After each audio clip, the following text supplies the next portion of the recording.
So our feet are our foundation. They're the part that really ground us to the earth. And once we get our feet right, it's much more easier to have ankles, knees, hips, and our back just functioning properly.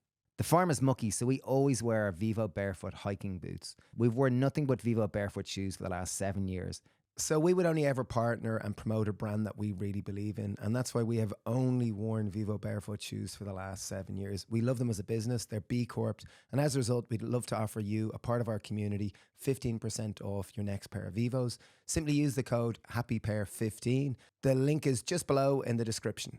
This is the first step in using our farm veg in pursuit of our Michelin star.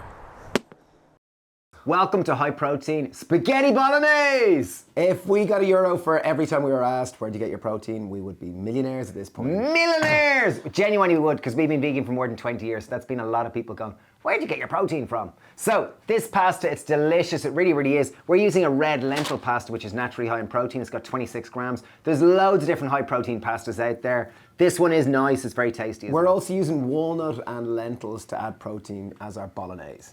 We're going to first salt our water and then put our pasta on to cook as per the instructions on the back of the pack. We're going to cook our broccoli. So this is farm broccoli along with the pasta. I'm just going to chop it into in halves just so it cooks more evenly, and chop off a little bit of stalk because I can put that through our sofrito. So we're going to go with a traditional Italian sofrito in terms of our sauce. So we're going onion, carrot and celery, and we're going to finely dice them all. And I'm going to use a little bit of this broccoli stalk just so it doesn't go to waste. So I find that using spray oil just really helps lower the amount of calories going in. I know oil is the highest source of calories in the diet, but it really, just a little bit of it will help caramelization. Broccoli stalk, in it goes now. This will just take a little bit longer to cook. And the broccoli stalk is wonderful because it really is high in fibre. Lots of soluble and insoluble fibre, which really helps your gut health. In goes our carrot. I am going to go in with about a teaspoon of salt just to help break down the cell walls. The carrot, the broccoli stalk and the onion. So traditional Italian base flavours. In France it'd be a mirepoix. In Italian typically it is known as a sofrito. I might be mispronouncing it, apologies. But it's onion, carrot and celery. Finely dice and allow them just to cook down at a medium heat and release a bit of sweetness. Next up we're going with a leek. A leek will be slightly slower cooking. So we're going to take it from frying to steam. I think like a little tender leek like this is going to be succulent. But one of the keys to really unlocking the flavour of a leek is to steam it. With the green of a leek, just make sure to give it a good rinse because often that's where lots of the dirt is. Perfect funnel to capture some of the dirt. You can see it all there. Just give it a good rinse. Great tip here is to take a little bit of the pasta water. So I'm just going to take something like 50 ml. I'm going to add it into the base of this. We're going to pop the lid on and we're going to take it from frying to steaming. And we're literally going to steam it for 5 to 7 minutes until it really starts to soften up. I'm reducing it to medium heat. So I'm just going to, our broccoli's nice and done. I don't want it overcooked. I still want to have that nice, vibrant green colour. Especially considering it came from the farm. You want to really get it when it's at its... It's really beautiful. So I am using a slotted spoon would be more clever. 2 cloves of garlic. I'm just going to pop that in now. The reason why I'm adding it in later is that garlic cooks a lot quicker. It's got a higher burn rate, or a lower burn rate, and we just don't want to burn it. Okay, in terms of our other protein, in terms of the sauce, we're going to go with walnuts. We have 125 grams of walnuts. I'm going to finely chop them. They're going to act like a little bit like a bolognese. And then I also have a tin of lentils. I'm just going to drain and rinse these also.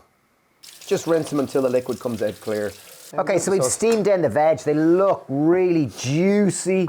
As I said, all the flavours have now kind of synergized together due to the salt helping them to release their flavours. Okay, time to start to build our sauce. Traditionally not in Italian cooking, but great hack to get flavour in. I'm going to go with a little bit of tamari, which is a wheat-free soy sauce. And it's just a quick way of building more complex, deeper flavour. So we got about 2 tablespoons of tamari.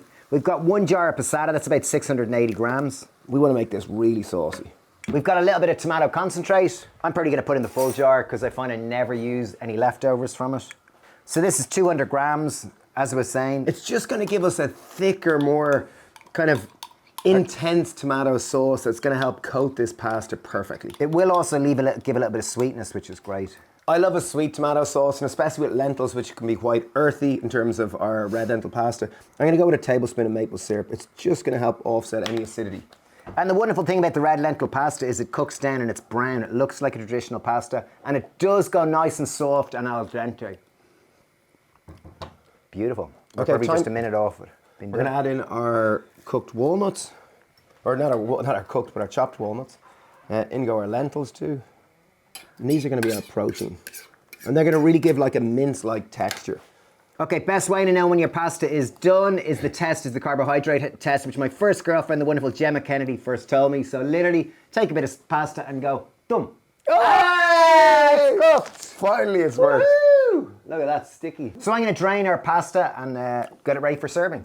In terms of finishing the dish, traditionally basil would be used. However, basil is out of season here on our farm. So we're going to use a little bit of flat parsley. So I would have picked it on the farm earlier. Looks beautiful, like real substantial. It's got a deep flavour to it. And most important thing with any cooking, I believe, is to season your dish as you go. So just before we serve it, just taste it. And first thing we're looking for, does the dish have enough salt?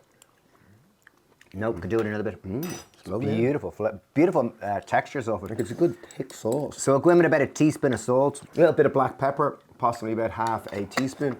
Okay, check this out for beautiful. This is a sourdough baguette from our bakery this morning. I am going to chop that up and make some garlic bread. Dish is really tasty. Isn't it? This is the easiest way to make garlic, and instead of using, like often, at least in Northern Europe, butter would be used. We're using olive oil here.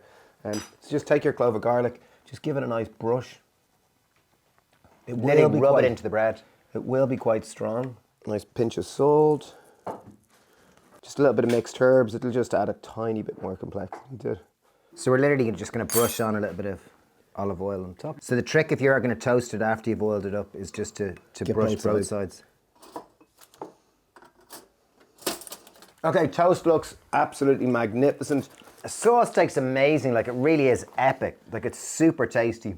If you do want that garlic bread to taste extra garlicky, when it's toasted, it's just easier to get the garlic aroma on because it's firmer. Just give it a little bit. Less is more here. Okay, folks, the moment we have been waiting for. This is plating up the dish. Okay, so here goes our red lentil pasta. It cooks beautifully. It ends up looking like whole wheat pasta. La bolognese. So you see, it is quite thick, creamy, rich, voluptuous. Yum, it's so tasty. The walnuts give an amazing bite off it, like it's a beautiful little crunch off it. And I think the key to a great bolognese is all the accompaniments. So we're going to go with a little farm broccoli, literally harvested this morning. Literally farm fresh broccoli. Increase the protein content, and we're going with a little bit of rocket. And boom, folks, there we have it. The most delicious And high that took protein. like 15 minutes start to finish. And like, listen to the crunchiness of this. This is the bit that I'm most excited about. Oh my God. I'm dipping that in the sauce. The sauce is epic. With those walnuts, it's amazing. Like it's just, try it. It's immensely satisfying. I know if I start on this, I won't want to eat that. Oh my God. No, that's sweet and banging. Wow, it's very tasty, all right. There you have it, delicious vegan high protein spaghetti bolognese, and we served it with really, really tasty sourdough garlic bread and some just boiled broccoli. Really simple, high in protein, took us 15 minutes to make and would highly recommend it. If you are looking for any more recipe inspiration, we have a recipe club. It's done on our app or it can be done on our website. There's over 600 different recipes. There's workouts, there's meal plans. There's a it's community amazing. to support you, and it's literally the price of a cup of coffee per month. So it costs you $2.99 a month, and it's amazing. Really check it out. There's a link down below to learn more. Thanks a million. Bye.